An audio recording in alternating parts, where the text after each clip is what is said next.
my ghost sweater on today and I am ready to build a haunted house. I've been feeling very inspired to do a lot of Halloween themed stuff in The Sims recently. I've built my fair share of haunted houses in the past, but I feel like most of the time they end up kind of just looking the same. I mean, you could say that about a lot of my builds, but let's not get into that right now. Basically, the goal today is to try to build a really scary, fancy haunted house that hopefully looks a little bit different than that like standard haunted Victorian thing I usually build. I just keep making the same like all black, old seeming, kind of run down Victorian inspired building. Whenever I try and think of a haunted house, that's kind of just what comes to mind. I mean, if you Google haunted house, you'll see like a million cartoons that look just like that. So that's kind of the reason I keep building that same thing over and over again. But we've done it, we've seen it, and I want to try and do something a little bit different today. So I'm calling this a haunted mansion, or like maybe a haunted manor, because it's sort of a fancy word. Haunted mansion, not to be confused with like the Disney attraction in Disney World. It's nothing like that, okay? It's just a mansion that is also haunted. It's not the haunted mansion, okay? It's also not really a mansion at all. It's actually like 2 bedrooms, but we'll get into that. It's fine. It looks like a mansion, even if maybe in practice it's not actually a mansion. It's very stately looking from the outside. I feel like it's got this cool 2-story column thing going on. There's lots of friezes and fancy windows. And what you're about to watch is me struggling with the frieze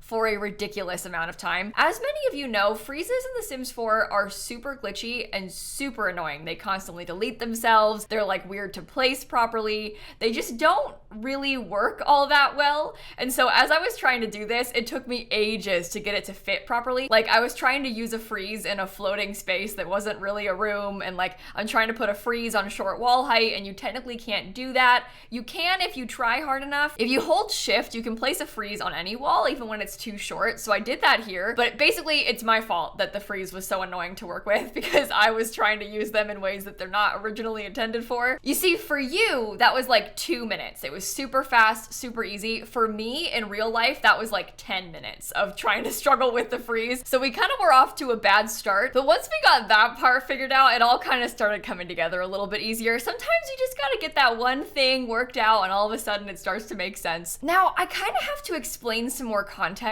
about this haunted house because I feel like there's levels to a haunted house. Because like, is it a house that people currently live in that happens to be haunted? Is it an old abandoned house that's haunted? Is it a house that got abandoned because it was haunted? There's many different kinds of haunts that could be going on, and so I was trying to figure out what I was going for with this as I was building it. And really the main goal in building this house was just that I wanted to play with the paranormal stuff pack. So I was really trying to think about what would be useful for me when playing with that pack in this house. I've built quite a few haunted houses in the past that, to be honest, are like not really functional, and that's okay. Like every Sims build doesn't have to actually work. Sometimes you build Sims houses just for the beauty of the Sims house and you don't really need to actually play in it. And those are the times that you can fill a house with so much clutter that your Sims can't actually walk through it. And I guess that, I mean, I don't know about beauty in that context. I wouldn't really say that clutter is for the beauty of the house, but like sometimes you build a house that isn't functional because it's cool for a story and it's just fun to build. In this case, I wanted to make a functional haunted house. In the paranormal stuff pack, there is literally a haunted house lot type. So that's what this is. There's not any special lot requirements or anything to build a haunted house. It's just a different kind of residential home. If you've got any other packs, you might have seen like how Tiny Living has a tiny house lot type as well. There's 3 different residential house lot types now. There's like the regular one, the haunted one, and the tiny one. Obviously this house is haunted, but we didn't have to put anything special in it because the special stuff comes more just from gameplay. The difference between a regular house and a haunted house is that this house will be haunted at nighttime. It's honestly kind of an annoying level of haunted. Like the lights flicker sometimes and you get these weird little ghosts that pop up, and the ghosts aren't scary. They're just kind of like little blobs of goo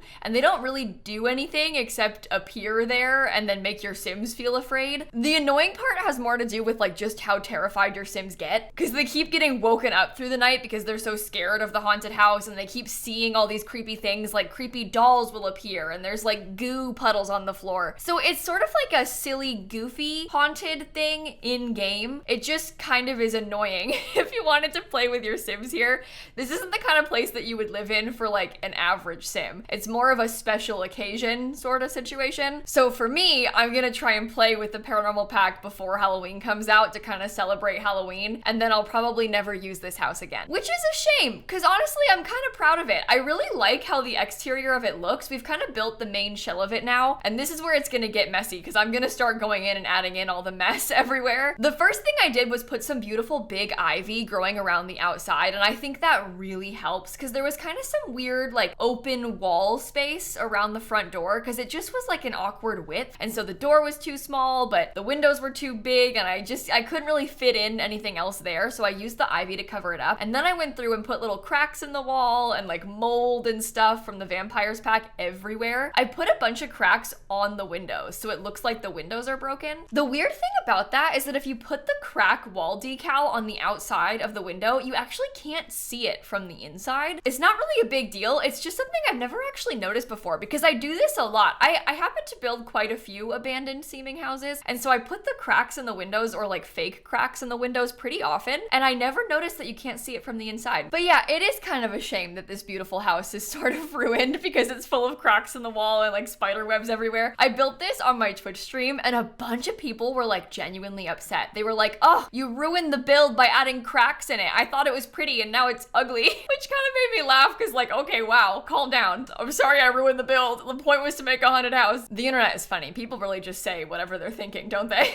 But anyway, if you wanted to, this might be kind of a fun thing to renovate. I don't know if I will. Maybe I will when I get back from TwitchCon, but I think it might be kind of fun to try and fix it up because it's obviously a little bit icky right now. It's not really that abandoned. It's like lightly abandoned. Almost like it got abandoned like 5 years ago instead of 50. So it's not the worst thing. There's just some cracks and some mold and some spiders around, but it's not terrible in there. It is really, really overgrown on the outside. I spent a long time on the landscaping and like trying to figure out how the path in the front should be because I wanted to have a nice arch, like rounded driveway in the front yard. I'm sorry, driveway is offensive. It's The Sims 4. There is no driveways. I wanted to have a nice arched rounded pathway in the front yard, and so I put it around these two gates and it kind of surrounds this beautiful fountain. And then I went through and just put so many plants everywhere. There's like plants filling up this entire yard basically, which helped because the shape of the arch was kind of off. It was like not quite perfect. The circle wasn't really working correctly and I couldn't really get it to be a perfect circle, and so having the plants there kind of covered up the mistakes. And oh my god, you just watched me try to do that arch a million times, right? Of course,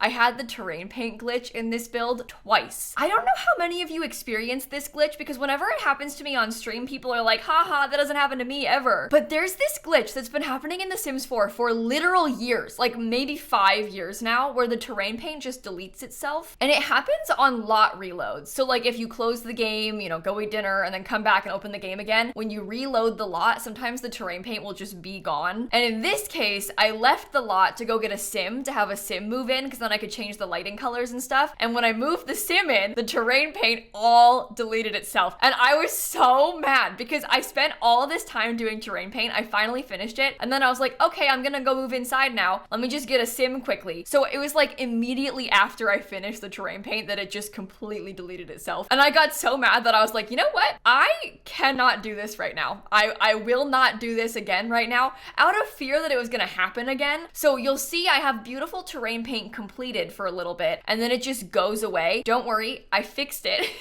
I just waited and did it again last at the very end of the video because I didn't want it to delete itself a second time and then me have to do it all over again and again and again. Sometimes you have to play by The Sims 4's rules, and in this case, The Sims 4 said you do not want to have terrain paint right now. And so I waited and I did it last. There isn't really a lot of other stuff going on outside though because that arched driveway takes up pretty much the entire lot. There is nothing in the backyard really except for a couple gravestones that I hid underneath the tree. The trees are very big, so you can't really see the graves there at first glance, but I did put a couple underneath the tree. I don't know if there was like ever any sort of horrible nightmarish thing that happened to this family that caused the house to be haunted. I'd like to think that it's just an old house, and so over the years there's been a lot of dead Sims here. It's just been around for a while, so a lot of dead Sims are kind of haunting the walls these days. The Sims in the backyard could have died of perfectly natural causes, but maybe they're mad that you've moved into their house. house, and so they're, you know, haunting you a little bit. Sometimes I make up really big dramatic stories like, oh, the house, the owners all got eaten by a cow plant, and so they're living here still to haunt you to this day. I didn't really do that here. They just died. Nothing bad, they just died. We're almost done with the landscaping though, so we're about to move on to the interior. And there are a few things that I cut out from this speed build. I cut out making the bathrooms, because who really cares about the bathrooms? It doesn't matter. There's 2 in this house. They're not the main purpose. We want to see the good stuff, the good haunted stuff. And I also cut out the floor plan figuring out, because my God, the floor plan took me so long. I always struggle with houses that are very symmetrical like this. I don't know what it is, but it really is hard for me to do. And so I didn't make you watch me try like 15 different things to do it. And the first thing we're doing inside is working on the kitchen. So this kitchen area kind of helps us to determine what the vibe of the whole house is going to be, because like I was saying, it's like recently abandoned and recently moved back into. So it's functional, Sims can use it, Sims can stay here, but it's not like totally abandoned, ruined. The house does have some cracked tile in this kitchen. I have some cool like black and white checkered tile, but I used the werewolves tile so it looks all cracked like that, and I put some really old appliances in here.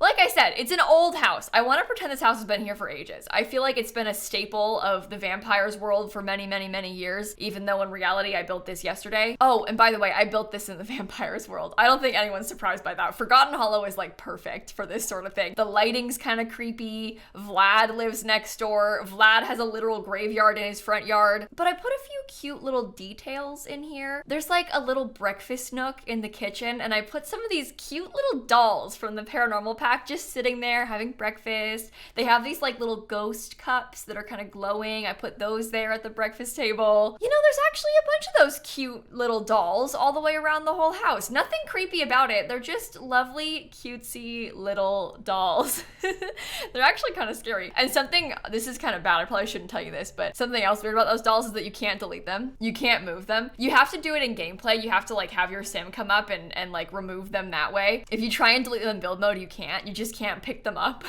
So anyway, just a warning, there's a bunch of those dolls everywhere. Most of them are fine. It's like the blue one that can't be moved or picked up. And if you encounter that and you're like trying to renovate the house or trying to play in the house and you want to get rid of it, if you go into live mode and shift click on it, you can shift click and delete it that way. It might scare you because you're going to come here and be like, I'm going to get rid of this, and then it won't go away. Don't worry, just shift click it and delete it that way. I'm really sorry for what I have done. The dolls, they're just kind of funny, so I had to do it. But aside from that, most of the rest of the house isn't really that creepy. It's just kind of old and fancy. There's like a very formal living room with a huge fireplace. There's a library. There's a really formal, fancy dining room that's got an organ in it. It's got this beautiful 2-story entryway, and I put some knight statues in there. Like, I kind of just went all out with the very fancy accents. The knight statues are a fun touch, I think, because like, when else can you use those? It's so hard to find a spot where the knight statues work, and this house, big fancy haunted manor, is the exact kind of time you should have a knight statue. But that also means that the house is really expensive. It's only 2 bedrooms, but those knight statues, for example, are like 8,200 simoleons, and all the lights and the decor is kind of expensive, so it ends up being a little bit pricey. This isn't really a no cheats house, and it's also got 1,000,000 packs in it. I didn't limit packs really at all. Mostly,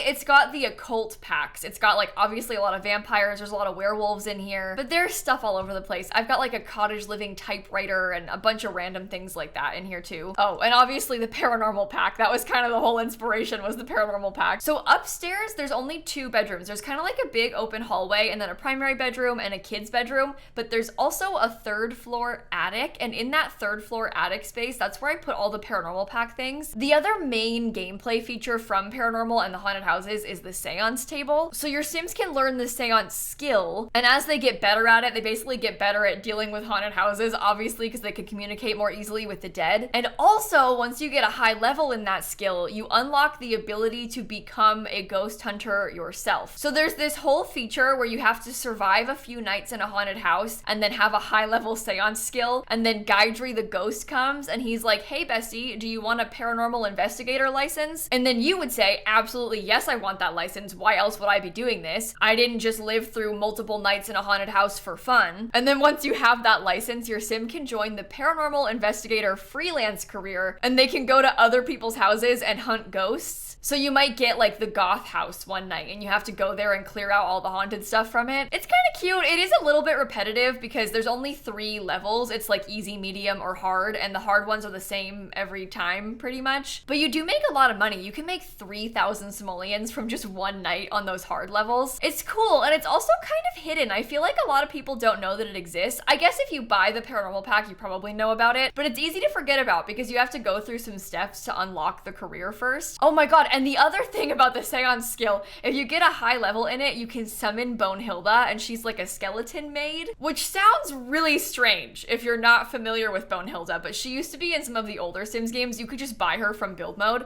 but in this game, it takes some more work to unlock her, and you can do that with the seance skill too. Honestly, I should really use that more often because Bonehilda is so fun. There's some kind of cute details about it too, like when she drinks water, and she will get water because we all know Sims autonomously get water all the time. When she drinks water, it just goes right through her and you get puddles on your floor, which sounds bad, but she does mop them. She will clean them up. And she's just a real nice lady. She helps keep your house clean. I mean, you can't go wrong with Bonehilda. Anyway, I finished the living room and the office now. I'm working on the dining room at this point. You can see me adding in some really nice fancy paintings. I've got like candles everywhere and the organ. The organ kind of scares me. Does anybody else feel that way? I guess it's because they always use that sort of thing in haunted places, but the organ kind of scares me. I never ever use that item in my Sims builds. It's also just giant. It doesn't really fit into your average Sims house very easily because where else are you gonna put it? In your like average everyday blue suburban Sims house, where is the organ gonna go? The fancy formal ballroom? In this case, the dining room could be called the ballroom, I feel like. It could pass as that. And then last, upstairs, we've got the 2 bedrooms that I was talking about. One of them is kind of small, but it's got a double bed and this cool like dark purple color scheme. I used the vampire's wallpaper and the Realm of Magic bed. I always kind of forget about that bed, but the cool stained glass on the top is actually beautiful. So I put that in here. They've got an ensuite bathroom in here, and they also have this really interesting corner bookshelf that is definitely not suspicious at all, and there's totally nothing to see behind that corner bookshelf. If you open up that bookshelf, you would definitely not find a secret ladder that goes into the attic where you can hunt ghosts. But yeah, I put like a little secret passageway in that bedroom, and that's how you access the top floor. And then the other bedroom, this is kind of weird, but the other bedroom is really quite big. They're both the same amount of space, except on one of them, I cut half of it into a bathroom because I wanted to have a second bathroom upstairs. And then on this one, I wanted it to just be a kid's room. So it's kind of giant considering it's just for kids, but it's got 2 kids' beds and then kind of like a playroom half on the other side. So one half is bedroom, one half is playroom. It's also very formal in there. It doesn't really seem like a kid's room. It's got like fancy beds and this like brown and green and maroon color scheme. This wouldn't really be my first choice as a child if I was gonna come live in a bedroom like this, but I'm sort of trying to make it a little bit generic because it's like old children, you know? These are kids from a long time ago in this big fancy house. And I'm sort of picturing myself playing in this as though I don't own the house. I'm kind of envisioning myself coming to stay here and like play through a few haunted nights. So I wasn't decorating it with much personality. I kind of wanted to just seem old and fancy. The whole personality was just old and fancy. But if you wanted to play here, it does have space for 4 Sims to sleep. There's like 2 in the adult bed and then 2 in the kids' room. And I guess if you wanted, you could probably turn the attic into an extra bedroom, but I didn't. So the attic space has, at first glance, just a storage room. It's got like some boxes and some of the basement kit stuff, but through a second set of secret bookcase doors, that's where the seance table goes. There's really no need to be hiding the seance table behind these many closed doors. I don't really know why I did that. It's just kind of fun to have secret passageways in your Sims builds because you don't really that often get to use this sort of thing. I feel like there's not normally space for bookcase doors, or at least they don't normally make sense. And in this case, they make perfect sense. The big fancy haunted mansion is the place to have a bookcase door. So I used 4 of them. It's really only 2 sets of doors, but I put them next to each other because I feel like it makes them look a little bit better because the door is kind of skinny. So I always feel like it looks weird and unnatural in most places. But when I put the 2, I feel like it just makes a little bit more sense. But we are just about done with the build now. We're putting some last minute touches on some of these rooms and adding in some last little details. And now what I want to do is go pop into the game and give you a live tour of the whole place, or maybe a dead tour is more appropriate because it's a haunted house. So I built this over here on this empty lot in Forgotten Hollow, and I was not kidding when I said Vlad was our next door neighbor. He lives like right there. And this is what it looks like when the terrain paint is back and everything is beautiful and finished. So from the front, we have this really nice fancy arched pathway, and it's got these kind of creepy arches around the fence. There's a lot of overgrown landscaping kind of surrounding this pretty fountain. I've got a big mix of vines and mushrooms and like little dead vines too. And that kind of just fills up the entire exterior of the lot. I really put landscaping on pretty much every inch of this place, except for in the back where underneath this tree, there's a couple little gravestones. But this is the back of the house. We've got kind of like a cool balcony back here. There's a balcony on the side too, so that you can access the exterior. And then when you first walk up, when you come up to the front door, we've got some pretty vines and also a mailbox right here. And then, okay, you come in and the lights are off. That's no good. Hold on.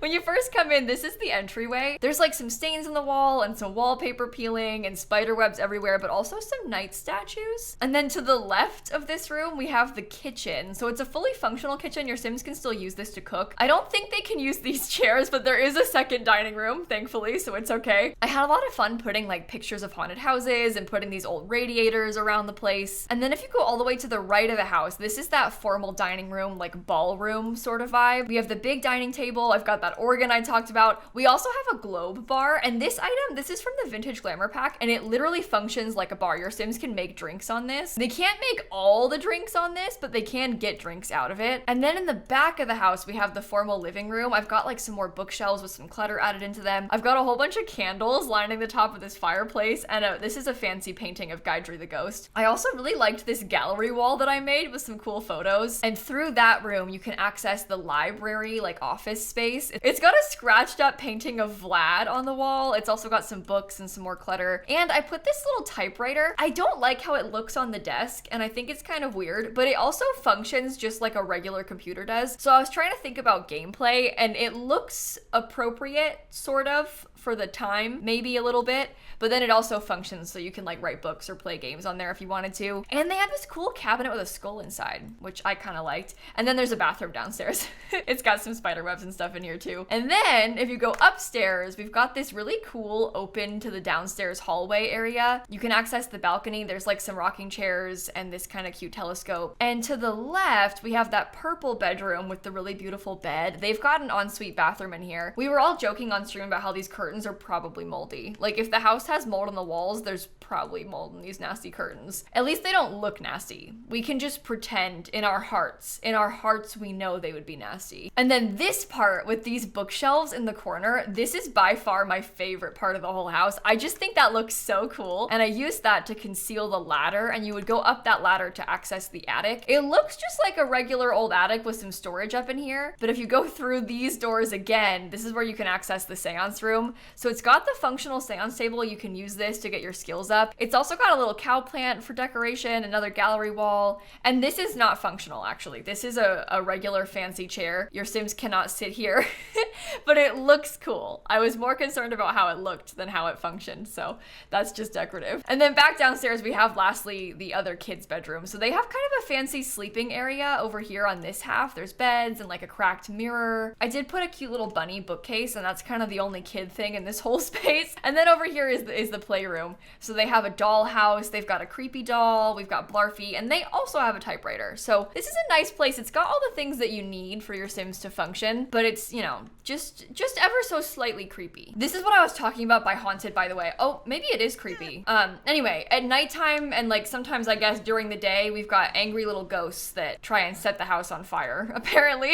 It's even worse when it's properly nighttime because you get like creepy laughter and scary noises happening. All kinds of bad stuff goes on in the haunted houses. And then your Sim gets terrified and they can't do anything except run around and scream. So enter at your own risk, but if you want to download this, it is on the gallery. I feel like it looks really cool at night because it's so dark. I'm really proud of this house. I had fun building it and hopefully you enjoyed watching it. On that note, I'm gonna end this video right here. When you're seeing this, I'm gonna be away at TwitchCon, but today is the last day of TwitchCon, so I'll be home soon. The past few days of content have all been pre-recorded, obviously, because I was traveling, and I'll be back to like regular streams and stuff starting on Tuesday. So I shall see you all then. Have a wonderful rest of your day, and I'll catch you tomorrow, okay?